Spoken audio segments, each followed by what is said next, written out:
Hello, as the host and guide of Authentic Italy Lifestyle Excursions for the past 10 years, I've been writing and warning and making videos about staying off the beaten path when visiting Europe, and specifically Italy, because that is my specialty.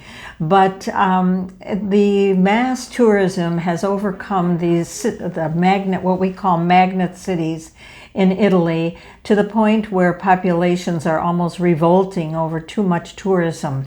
At first it was great for the economy.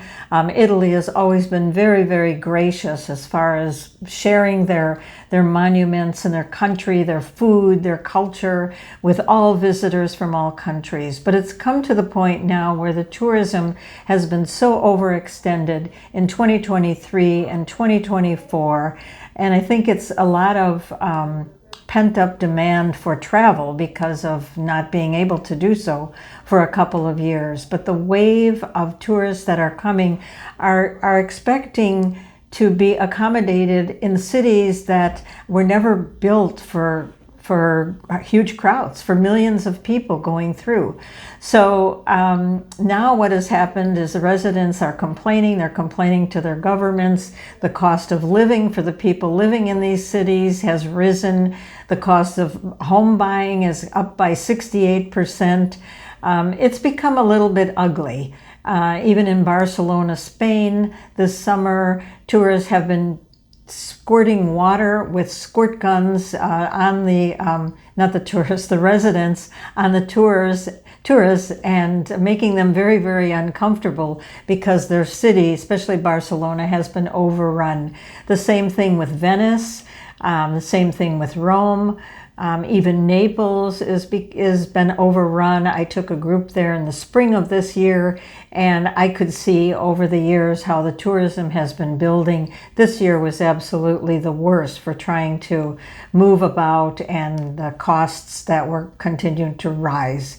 So some of the things that happened that really made the residents angry is that, people walking into the Trevi fountain to fill up their water bottle, which is a historic, magnificent monument where you just don't go walking into the fountain, or driving your car as a thrill down the Spanish Steps in Rome. I mean, this kind of crazy behavior I don't know how it generates, but it has happened. Or carving initials into the Colosseum, the 2,000-year-old Roman Colosseum. Things like this are causing real changes in these cities, and I think there's going to be some very strict fines, even jail time, for that kind of behavior. I'm not suggesting anyone watching this video would do anything like that, but if you can imagine living in a city where these things are happening, now what we have is really, it's been called tourist hating. I don't know that it's hating, but it's definitely making people very, very uncomfortable. So fees are being charged to get into certain cities, fees being charged to enter Venice. I think it's €5, which really isn't going to stop anyone from going there.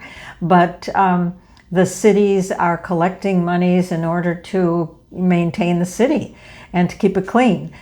Cruise ships are getting moved further and further back into the sea and not docking right at the ports of various cities, the cities of Venice, the cities of Naples, and so forth. So what I'm most proud of as the host and guide of Authentic Italy is I've never taken people to these places. We've always gone off the beaten path. We've always gone to stunningly beautiful places that most travelers, and I won't call them tourists, travelers, are not even aware of, and very, very thrilled to see them, and where you really get to feel the local culture. So if you want more information on that, I do have a couple of videos that give the highlights of some of these places. I have also a separate video, places to visit that are not overrun. Who knows in the future if they will be, but I guess over the last 10 years I had the foresight to not go there, probably because I am just beloved when it comes to Italy, or Italy is beloved to me. I am a citizen of Italy. I've traveled there enough to know about these places that are not overrun but are so gorgeous. So thank you for stopping by my channel today. Thank you for subscribing. If you aren't a subscriber, please do so, and I'll continue to send good information to you. Thanks again.